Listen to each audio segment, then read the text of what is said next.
आज से तकरीबन 15-20 साल पहले सिंध के कुछ एरियाज में आपस में पर्सनल क्लैशेस की वजह से कुछ ग्रोह बनते हैं और वो आपस में एक दूसरे को जो है वो कत्ल वारत करते हैं। ठीक चंद माह के बाद वो तमाम ग्रोह जो है वो एंटी स्टेट बन जाते हैं, जिनको आज हम कच्चे के डाकू कहते हैं। वो इस तरीके से लोगों को वहां पे यरगमाल बनाते थे उस टाइम कि वहां पे जो लोग भी उस एरिया में जाते थे उनको किडनैप कर देते थे या जो है उनको मर्डर कर देते थे। लेकिन उसके बाद सिंध पुलिस और रेंजर्स ने मल्टीपल टाइम्स जो है वहां पे ऑपरेशंस किए, लेकिन सब के सब जो है वो नाकाम हुए। और वहां के जितने भी मशहूर व मारूफ डाकू थे, जिनमें सुल्तान उर्फ सल्तू शुतुर के नाम से जो है वो जाना जाता था, तो उनका बीबीसी ने इंटरव्यू किया और उन्होंने कहा कि हमारे पास जितने भी लेटेस्ट वेपन्स हैं ये हमें सिंध पुलिस प्रोवाइड करती है। और तमाम सिंध की पुलिस जो है वो तमाम इन लोगों के साथ और जितने भी सियासी ताकतवर लोग हैं, वो इनको जो है वो सपोर्ट करते हैं। और सिंध की पुलिस,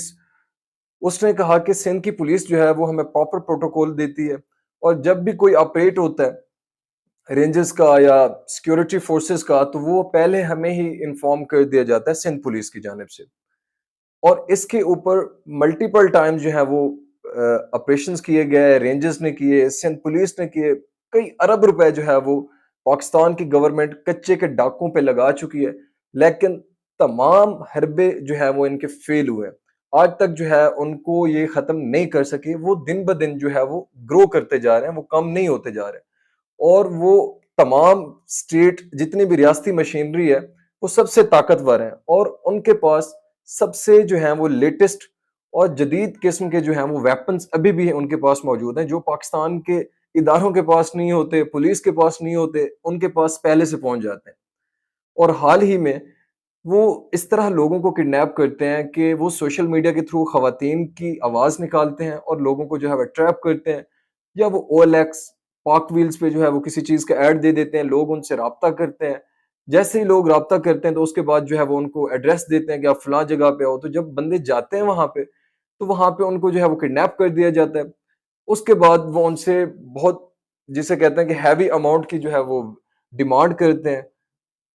कुछ लोग नहीं पे कर सकते, अगर जो लोग नहीं पे करते तो उनको जो है वो कत्ल कर दिया जाता है और जो लोग पे करते हैं तो उनको बाद में छोड़ दिया जाता है। और वो तमाम वीडियो जो है वो तशद्दुद की, जिन लोगों को उन्होंने किडनैप किया होता है, वो सोशल मीडिया पे अपलोड कर रहे होते हैं और वो दिखा रहे होते हैं पाकिस्तान की तमाम जितने भी इदारे हैं कि हम ये कर रहे हैं, अगर आपके पास इतनी ताकत है तो आप हमें कंट्रोल करें। और लास्ट कल की बात है, एक वहाँ के एक टीचर्स को उन्होंने जो है वो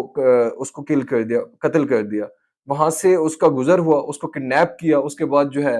उनसे डिमांड की गई पैसों की, वो नहीं अफ़ोर्ड कर सके तो उसके बाद उसको कत्ल कर दिया गया।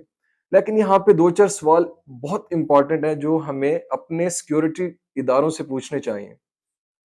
फर्स्ट ऑफ ऑल, इतने सालों से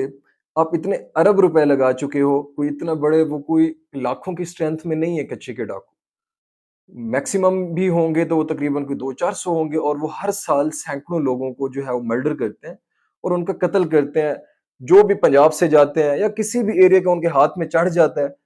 ट्रैप जब करते हैं तो वो उनको यरगमाल बनाने के बाद पैसे लेते हैं, हैवी डिमांड जिसे कहते हैं अगवा बरए तमाम, वो लेते हैं। उसके बाद जो है उनको छोड़ देते हैं, अगर कोई पे नहीं कर सके तो उसे मर्डर कर देते हैं। लेकिन यहाँ पे हमारे सिक्योरिटी फोर्सेस के ऊपर जो है वो क्वेश्चन मार्क है। सबसे पहले ये कि उनके पास इतना हैवी किस्म का असला कैसे पहुंचता है, स्मगलिंग कैसे होती है, उन तक कैसे रिसाई है, या पुलिस इन्वॉल्व है,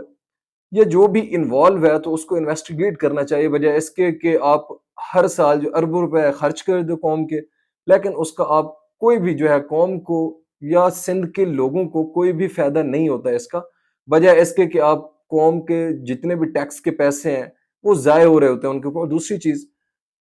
सबसे जो मेन चीज ये है कि इसमें हमारी एजेंसीज या बाकी तमाम इदारे वो क्यों एक्शंस नहीं लेते अभी तक, एक प्रॉपर स्टांस क्यों नहीं लिया इनके अगेंस्ट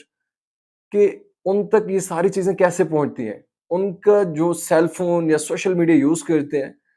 वो किस तरीके से जो है वो आप पीटीए एसेस कर रहे होते हैं हर चीज को, लेकिन वहां जब वो सारा कुछ कर रहे होते हैं, उनकी कॉल्स रिकॉर्ड सारा कुछ, तो वहां की लोकेशंस होती हैं, तो वहां पे पहुंच के आप बर वक़्त जो है वो कार्रवाई क्यों नहीं करते?